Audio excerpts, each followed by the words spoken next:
mahal ka daw niya, pero niloko ka. Yung totoo, mahal ka niya o mahal niya sarili niya? Oh no! Sa pagpapatawad na gagawin niyo, dahil hanggat mahal mo pa siya, kayo, pag alam niyong mahal kayo, huwag kayong abusado, ha?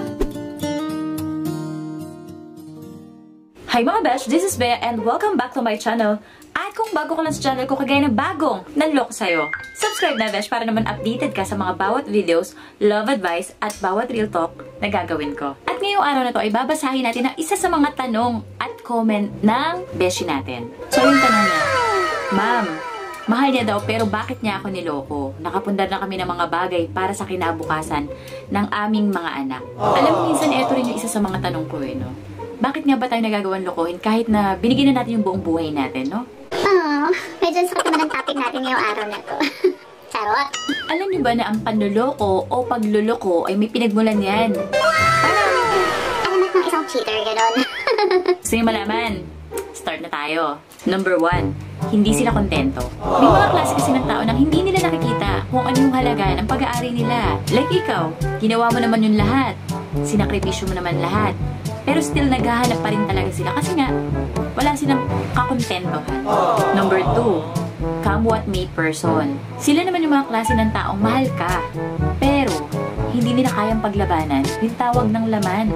Kaya nakakagawa sila ng kasalanan. Sila yung mga tao na hindi marunong tumanggi kahit baka alam nila na nakakasama yung gagawin nila o yung pinapagawa sa kanila. Number 3, kaya may mga taong cheater, new experience. Kasi naniniwala sila, besh, ng new experience. At sabi ng iba nakausap ko dito, nakakabata daw kasi. Nakakabata na pa rin panduloko ngayon, no? Nakakabata sa feeling. Yung sabi nga nila, kahit may edad ka na, may asin ka pa. Kaya naman, mas na-challenge sila na maghanap pa ng iba. Number 4, karaniwan sa cheater ay mababa ang self-esteem. Nakakapagtaka lang, no? Ang baba naman ang self-esteem nila, cheater pa sila. Ito isa sa mga dahilan. Kaya naman, kahit in a relationship na sila, pumapatol pa rin sila sa iba. Lalo na pag alam nila na interesado sa kanila. Minsan kasi may mga tao na nai-insecure sa partner nila na pakiramdam nila is hindi sila gwapo, hindi sila maganda.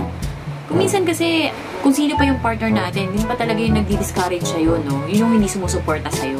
Kaya kadalasan, pag may isang tao na nagpakita sa kanila ng pagpapahalaga, madaling nahuhulog yung loob nila sa tao na to. And nagiging cause yun para mag-cheat sila. Number 5, adventurous. Sila naman yung mga taong nakakaramdam ng thrill o excitement sa paggawa ng mga bawal. Ginagawa nilang adventure ang pagluloko. Oh no! At tinitingnan nila kung hanggang kailan sila hindi mahuhuli habang ginagawa ito. Yung feeling na malapilikula yung buhay nila sa ganda. Number 6, hindi ka mahilig makinig sa mga drama moments niya. Oh no! Bawat tao, may kanya-kanyang drama moments yan, mapababae or mapalalaki. At kung hindi ka willing makinig sa partner mo, maghahanap yan ng iba na makikinig sa mga bawat drama niya. Oh no! At kapag nakapadalas na ang pagkukwento niya sa tao na to, dun sila nagiging close.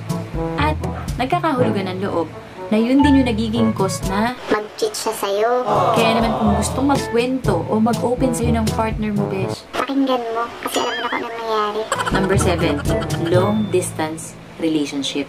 Ito, napapanahon at usong-gusto to. Pag magkalayo kayo, possible na isa sa inyo ng partner mo ang mag-cheat. May mga klase kasi ng tao na need ng more attention and more time from partner nila. Kaya kung hindi mo to maibibigay at hindi siya masatisfied dun sa attention na gusto na, naghahanap siya ng iba, nakukuha ng mga liwa, or mag-cheat.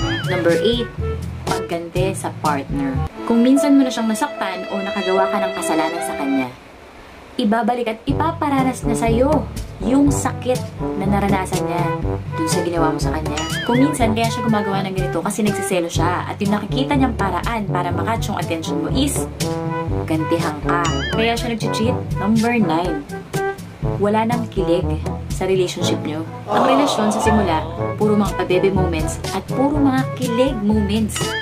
Pero katagalan na, nababawasan na.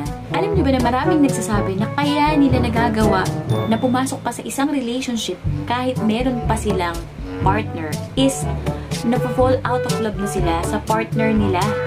Kaya nagagawa nilang makaliwa. And alam mo ba, besh, kapag nawala na yung kilig sa isang relationship, maaari niya itong hanapin sa ibang tao yung kilig na gusto niyang maramdaman.